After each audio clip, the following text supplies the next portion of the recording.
All right, what I want to do in this video is give you at least some idea about why these theorems are true.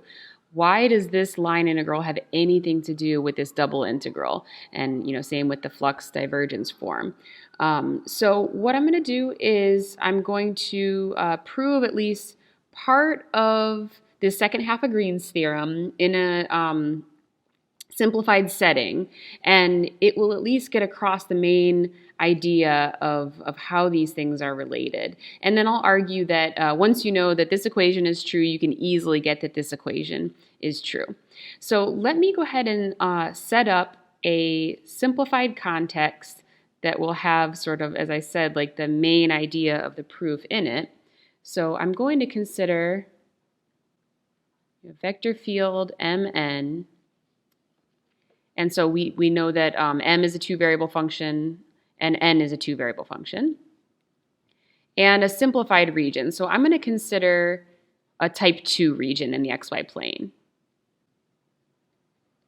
If you want to prove the full theorem, of course, you want to prove it on open regions in general, and you would need to then dissect that region up into type 2 regions. There's some details of that at the end of the section if you're interested in looking at how it goes. So I'm just going to consider a region that looks like this. Type 2 regions are bounded on right and left with functions of y. Okay, and the statement that I'd like to at least prove part of is that the line integral around this the boundary of this region in a counterclockwise fashion of the following expression is equal to this double integral over that type 2 region that the curve bounds. Okay, the proof can be done in two steps. What you do is you prove that the line integral of m dy is equal to the double integral of partial m with respect to x, and the line integral of negative q dx is equal to the double integral of the partial of n with respect to y over the region. So I'll just show you the blue part.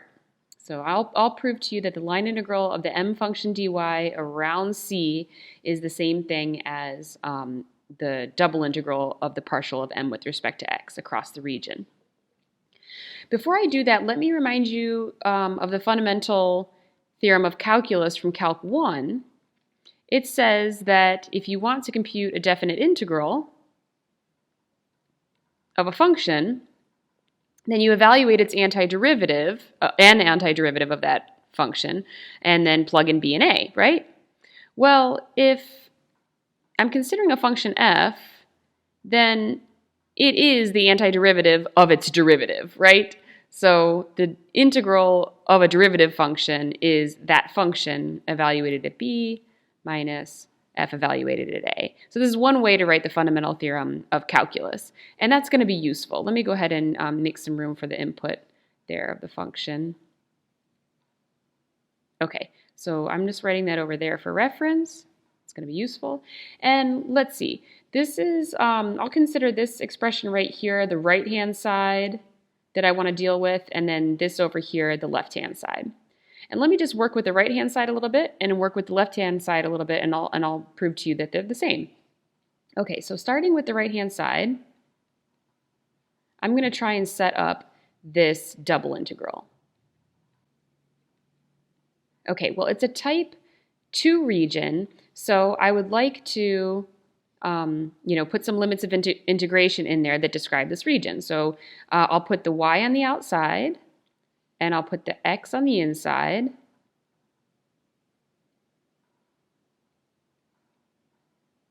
Okay, and then this inside is the partial derivative of the m function. And I'm just reminding you here that m is a two-variable function, but this partial derivative is being taken with respect to x. So if you look carefully, what I have here is actually it's the same thing that I have over here in Calc 1. It just looks a lot different, but let me try and convince you.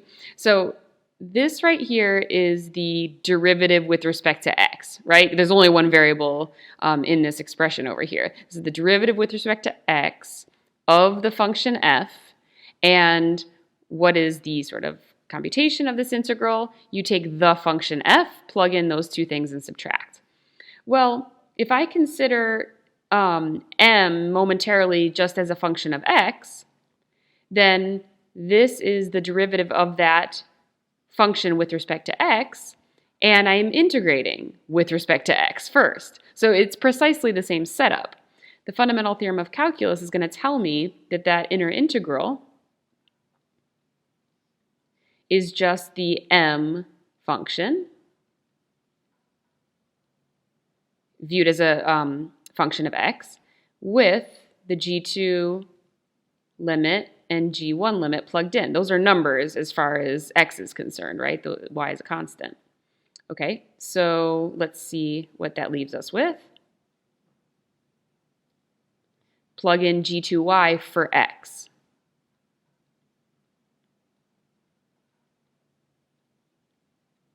And then plug in g1y for x.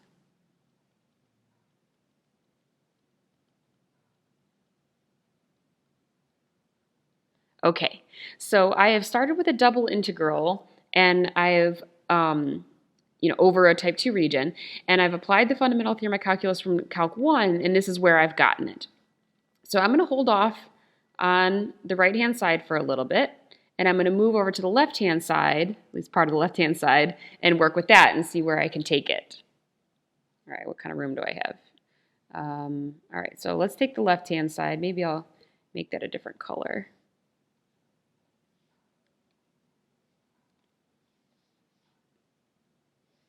Okay, so the left-hand side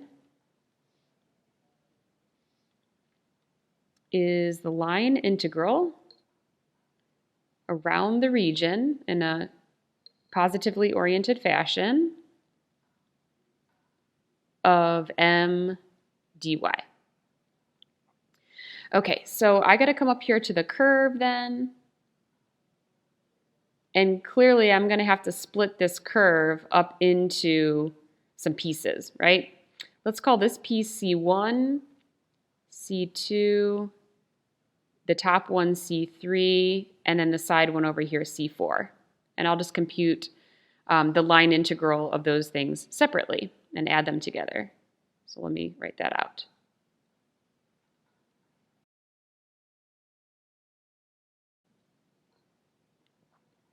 Okay, let me start with C1. How do I compute a line integral? Well, I got to parameterize the curve, right?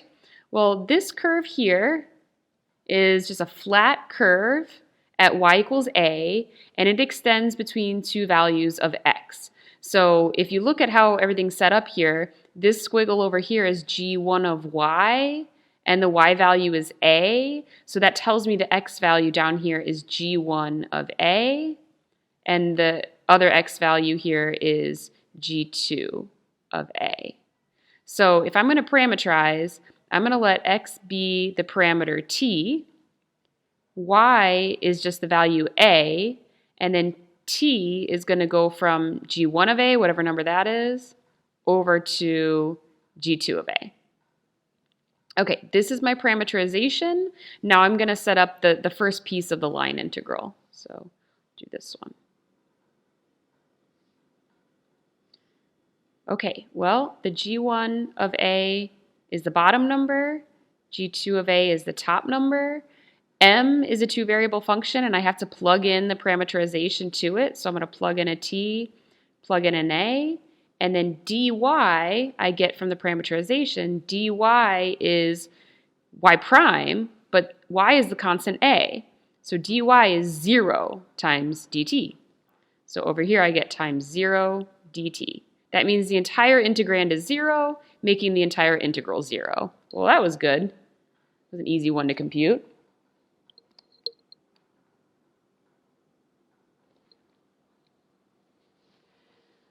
Okay, and let me tell you, the other line integral that has y a constant value, namely C3, that's going to go exactly the same way for the same reason. By the time I set up the integral dy is also going to be 0 there because the parameterization is going to have y equals b in it. So I'm just going to jump the gun on that and just say that this integral is also 0.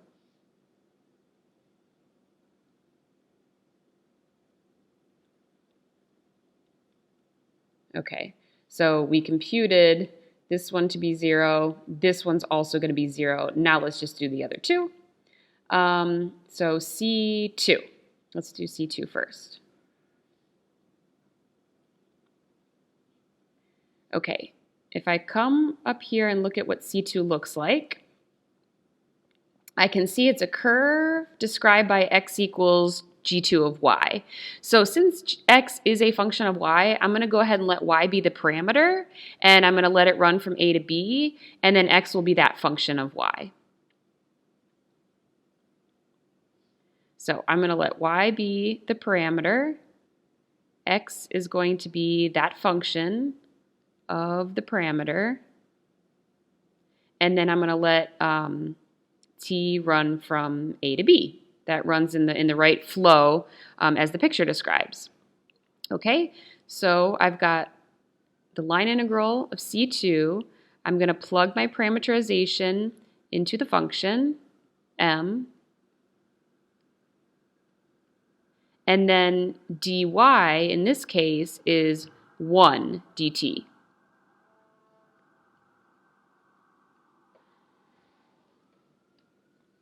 Okay, oh, I forgot to go ahead and let my parameter range between the two values it's supposed to. So I'm setting up my line integral. This goes from a to b. Okay, now we can move on to C3. If you look at the picture, C3 is also described by a function of y, x equals g1 of y. And so I want to make y the parameter again, t. But look, y goes from b down to a in order to get that direction correct. On C2, y went from a up to b. Here, y goes from b down to a. I'll just be sure to set that up in the right order. Oh, this is C4. Did I number them incorrectly? That's C4 I'm dealing with, okay.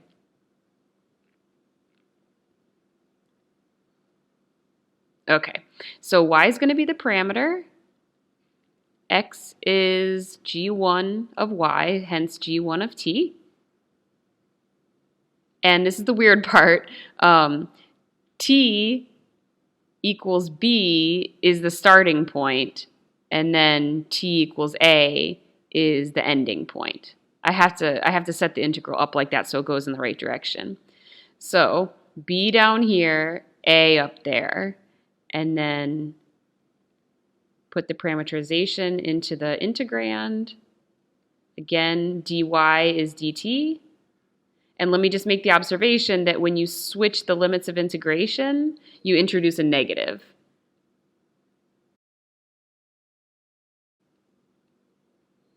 Okay, so when all is said and done, then I got 0 for these two pieces of the curve, and then I sorted out C2 to be this integral and C4 to be this integral. So the entire line integral is this plus this. Let me put that into one integral.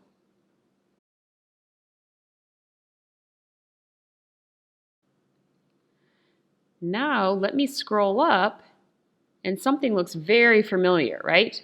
The right-hand side was mg2y, y minus mg1y, y integrated from a to b. The variable of integration is y. Down here, I have mg2tt minus mg1tt with respect to t. The only difference between this integral and this integral is the variable of integration. But as we know, the variable of integration is a dummy variable. So these integrals are exactly the same thing. So in this way, I have shown that the right-hand side, at least one piece of the right-hand side, is equal to the piece on the left. So actually, I have shown that this part of the double integral is equal to this part of the line integral. And a very, very, very similar argument can do the green equality, that this double integral equals this line integral.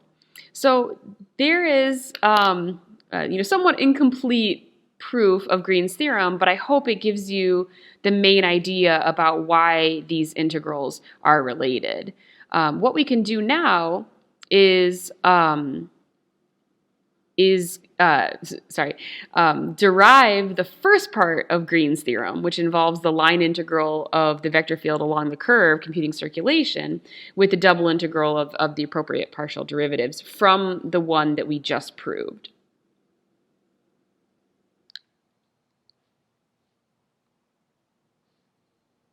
Had a little typo here.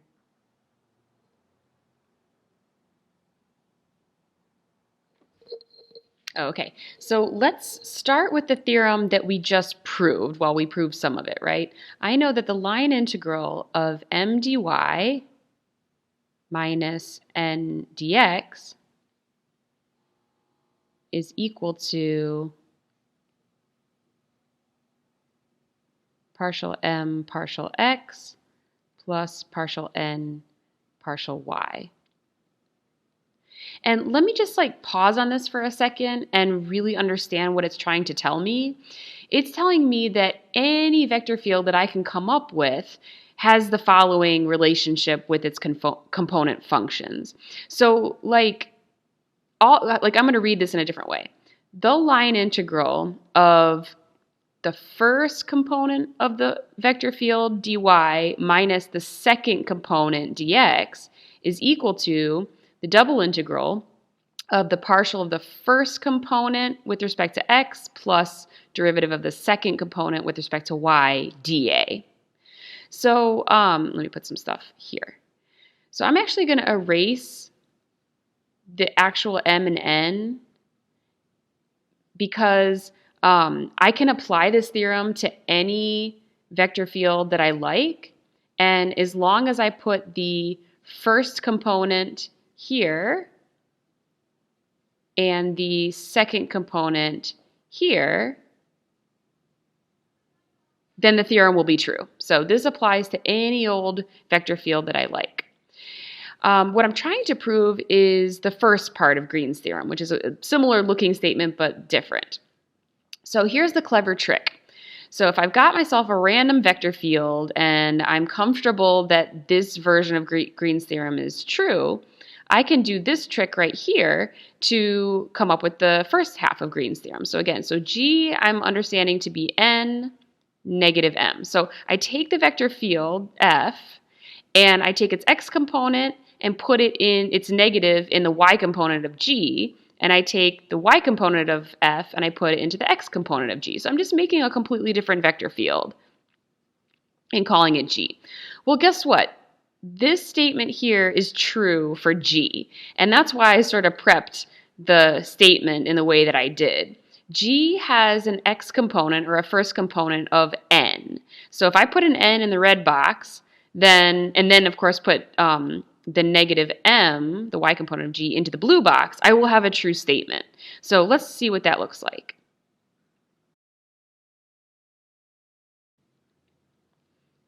Let me just kill some negatives here, and you can see we have exactly what we want.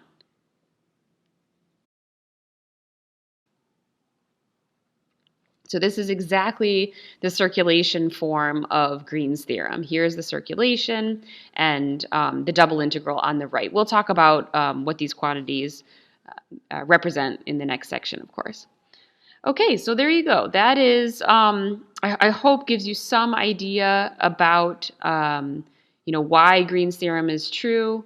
You'll mostly be practicing, of course, with applying Green's theorem to compute line integrals in a different fashion.